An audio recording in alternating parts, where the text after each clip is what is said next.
دیکھیں، آپ غصے کے جواب میں غصہ کریں تو سامنے والے کو کوئی سزا نہیں. آپ کبھی گالی کے جواب میں مسکرا دینا، یار اب میں تیرے ساتھ بات کروں، تیرے ساتھ بحث کروں تو یہ زیادہ بڑی سزا. یاد رکھیے گا، ہم تو دشمن کو بھی پاکیزہ سزا دیتے ہیں، ہاتھ اٹھاتے نہیں، اسے اس کی نظروں سے گرا دیتے.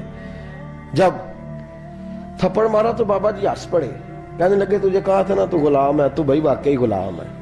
اب جب ہنسے تو اب اس کو ڈھارس ہوئی، توجہ ہوئی، کہنے لگا بابا ماجرا کیا ہے، میں کیسے غلام کا غلام ہوں؟ تو بابا کہنے لگا دیکھنا، تجھے مسجد آنے کا کہیں تو تیرے لیے مصیبت ہے. اتنے لوگوں کو تو ٹائم دے لیتا ہے لیکن اللہ کو تو نہیں دے پاتا. تو نفس کا غلام ہے اور نفس میرا غلام ہے، لہذا تو میرے غلام کا غلام ہے، تو میرے نوکر کا. کہنے لگا یہ ساری نفس پرستی ہے، یہ جو تو نے دنیا داری اکٹھی کی ہوئی ہے نا، یہ جو تیرے نعرے لگ رہے ہیں اور تو سمجھتا ہے کہ یہ تو تنخواہ دیتا ہے، تیرے نعرے لگاتے ہیں، ذرا تنخواہ چھوڑ کے بات کر، پھر دیکھ تیرے کتنے نعرے لگتے ہیں. تو یہ ڈرتے ہیں تجھ سے، لوگ تیرے آگے پیچھے بھاگتے ہیں. ذرا اقتدار سے سائیڈ ہو تو یہ پتہ لگے تیری قیمت کیا ہے. تو سمجھتا ہے کہ میری جیب میں پیسے ہیں، لوگ مجھے سلوٹ کرتے ہیں، تو میاں تجھے سلام کوئی بھی نہیں کر رہا، تیری جیب کو سلام ہو رہا ہے، تیرے عہدے اقتدار کو اور تیری وحشت اور دہشت کو سلام ہے. اس نے کہا حضرت جی مجھے سلام کب ہوگا؟ تو فرمانے لگے جب تو بادشاہی میں فقیری کرے گا. جب تو بادشاہی میں بھی فقیری ہوتی ہے میرے عزیزوں، بادشاہی میں بھی فقیری ہوتی ہے.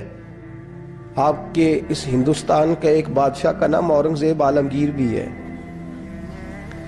اورنگزیب عالمگیر کے انتقال کا وقت آیا نا تو اورنگزیب عالمگیر بیمار ہوئے، آخری وقت منبر پہ چڑھے اور لوگوں کو کہنے لگے لوگوں تو مجھ سے اکثر پوچھتے تھے نا کہ بادشاہ تیری 2 انگلیوں پہ سیاہی کو لگی رہتی ہے اور تیرے ہاتھوں میں سوراخ کیوں رہتے ہیں؟ اورنگزیب عالمگیر یہ میں آپ کو فرشتوں کی کہانی نہیں سنا رہا، اس دنیا میں، اس دور میں، اس دھرتی پر بسنے والے لوگوں کی کل کی بات سنا رہا ہوں. اس ہندوستان میں ہندوؤں کے ملک پر حکومت کرنے والے ایک مسلمان دیانتدار بادشاہ کی بات سنو. کہتے ہیں ہاتھوں میں سوراخ کا پوچھتے تھے نا تم لوگ، اور تم مجھے پوچھا کرتے تھے تیرے ہاتھوں پہ سیاہی کیوں لگی ہوئی ہے. اورنگزیب عالمگیر متحدہ ہندوستان کا مطلق العنان بادشاہ کہنے لگا میرے انتقال کا وقت آ گیا ہے، اب میں تمہیں بتاتا ہوں، میں نے ساری زندگی حکومت کے خزانے سے 1 روپیہ تنخواہ نہیں لی. میں کتابت کرتا تھا، کتابیں لکھ کے جو مجھے مزدوری ملتی تھی، اور میں ٹوپیاں سیا کرتا تھا، میرے ہاتھوں میں سوراخ ہو جاتے تھے، میں نے اس کا رزق حلال کھایا ہے. اور فرمایا 50 روپے فلان جگہ میں نے رکھ دیے ہیں، میں مر جاؤں تو اس کا مجھے کفن دے دینا اور لوگوں کو بتانا کہ وہ ہندوؤں، میرے رسول پاک صلی اللہ علیہ وسلم نے جس طرح مجھے کہا تھا میں نے اس طرح حکومت کی. وہ خطبہ پڑھ رہے تھے، اورنگزیب خطبہ پڑھ رہے تھے اور گلیوں میں کھڑے ہندو کلمہ پڑھ کے مسلمان ہو رہے تھے. میرے دوست یہ بادشاہی میں فقیری ہے. ہمارے پاس تو پیسے آتے ہیں تو ڈرائیور کی ذمہ داری ہے، یہ بھی پروٹوکول ہے. ڈرائیور نے گاڑی بھی چلانی ہے اور صاحب کا دروازہ بھی کھولنا ہے. اس نے اندر بیٹھیں گے تو دروازہ بھی ڈرائیور صاحب نے. نفس پرستی ہے، جتنا مرضی آگے لے جاؤ، اتنا مرضی. یہ کوئی بادشاہی، یہ کوئی آپ کا بڑا پن نہیں ہے. وہ تنخواہ لیتا ہے، مجبور ہے، کیا کرے. ہو سکتا ہے کل کو اس کے پاس پیسے آئیں تو بدلہ لینے کے لیے آپ کو ہی بلا لے کہ چل میرا دروازہ کھول. وہ محبت کے ساتھ، عقیدت کے ساتھ تھوڑی ایسے کر رہا ہے. ہم سرا مال آتا ہے تو ہم بڑے بن جاتے ہیں. جو بڑے تھے وہ حضرت مولا کائنات شیر خدا علی المرتضی رضی اللہ تعالیٰ عنہ فرماتے ہیں میں نے حضور کی بارگاہ میں عرض کی یا رسول اللہ کو نصیحت ہی کر دیں، حضور مجھے کوئی. تو حضور نے فرمایا علی جو دنیا میں پروٹوکول لیتا ہے آخرت میں رسوا ہو جاتا ہے. جو دنیا میں دنیا داری، دبدبے، تنتنے کی خواہش کرتا ہے، خواہش کرت. ملا رومی رحمت اللہ علیہ نے بڑا عجیب جملہ لکھا ہے. ملا رومی کہتے ہیں ہمارے پاس فرعون جتنے پیسے نہیں، نمرود جتنی دولت نہیں، ورنہ کئی لوگوں کا خدا بننے کو دل کرتا ہے. معاذ اللہ تعالیٰ. وہ کہتے ہیں کئی لوگوں کا دل کرتا ہے کہ لوگ ہمیں سجدہ کریں، لیکن فرعون اور نمرود جتنی طاقت دولت نہیں، ورنہ لوگ کرائیں. معاذ اللہ تعالیٰ. خواہشات نفس اتنی بڑھ گئی ہیں. اچھا لگتا ہے. ہمارے لیڈران کہتے ہیں 2-4 بندے ہلکے میں مرے نہ تو الیکشن کا مزہ ہی نہیں. معاذ اللہ تعالیٰ یہ ہمارا حال ہو گیا. ہم نعرہ بازی کے قائل قوم ہیں، ہم نعروں پہ زندہ رہنے والے، نفس پرست بنتے جا رہے ہیں. شیر خدا رضی اللہ تعالیٰ عنہ فرماتے ہیں رسول کریم نے فرمایا جو یہاں عزتیں ڈھونڈتا ہے, یہاں خواہش کرتا ہے نعروں کی, پروٹوکول کی, آخرت میں رسوا کر دیا جاتا ہے. اور فرمایا جو یہاں جھک جاتا ہے اللہ قیامت میں اسے عزتیں عطا فرما دے گا.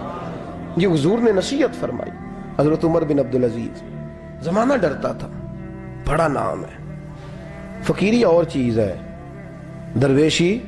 اقبال کہتے ہیں دیار عشق میں اپنا مقام پیدا کر, نیا زمانہ نئے صبح و شام پیدا کر. خدا اگر دل فطرت شناس کرے عطا تجھ کو, سکوت لالا و گل سے کلام پیدا کر.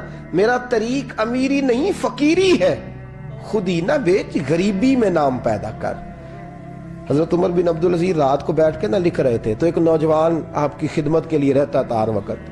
حضرت جی لکھ رہے تھے, چراغ جل رہا تھا تو کوئی تحریر کر رہے تھے. ایک مہمان بھی آیا ہوا تھا, تو وہ نوجوان نہ بیٹھے بیٹھے نہ لیٹا تو سو گیا. توجہ ہے آپ کی میری بات پہ؟ بیٹھا بیٹھا نا وہ بیچارہ سو گیا, تو حضرت نے تکیہ پیش کر دیا. وہ نوجوان نے تکیہ پکڑا تو اس نے لپاٹ کے وہ گہری نیند چلا گیا. ایک جھونکا ہوا کا آیا تو چراغ گل ہو گیا. مہمان بیٹھا تھا, کہنے لگا حضرت جی میں چراغ جلا دوں؟ فرمانے لگے نہیں, مہمان سے خدمت نہیں لینی چاہیے, میں جلاتا ہوں. کہا پھر اس کو اٹھا لے. کہنے لگے جوانوں کو نیند زیادہ آتی ہے, سویا رہنے دو. کہا حضور سونے تو نہیں آیا, خدمت کے لیے آیا. فرمانے لگے یار سویا رہنے دو, کیا عرض ہے.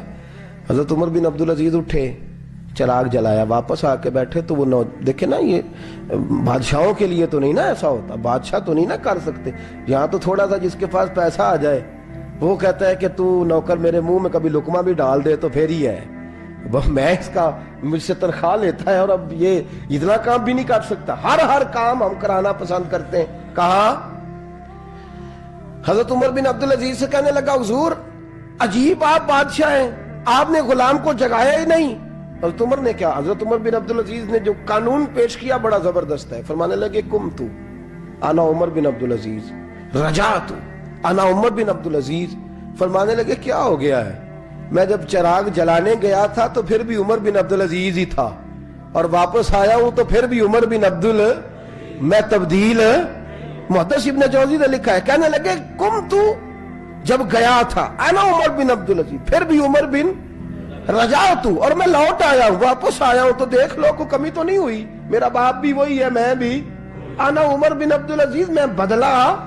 تو دیار عشق میں اپنا مقام پیدا کر, نیا زمانہ نئے صبح و شام پیدا کر. بادشاہی میں جو فقیری ہے نا میرے دوست, جو اس کی لذت ہے, دیکھیے نا رسول پاک صلی اللہ تعالی علیہ وسلم دو جہاں کے بادشاہ. حضور فرماتے ہیں میرے دو وزیر زمین پہ ہیں, دو آسمانوں پہ ہیں. وزیر کس کے ہوتے ہیں بولیے نا, دو میرے وزیر. ترمذی کی حدیث ہے, دو زمین پہ ہیں, دو. حضور زمین والے وزیر کون سے ہیں؟ فرمایا ابو بکر اور عمر. آسمان والے کون ہیں؟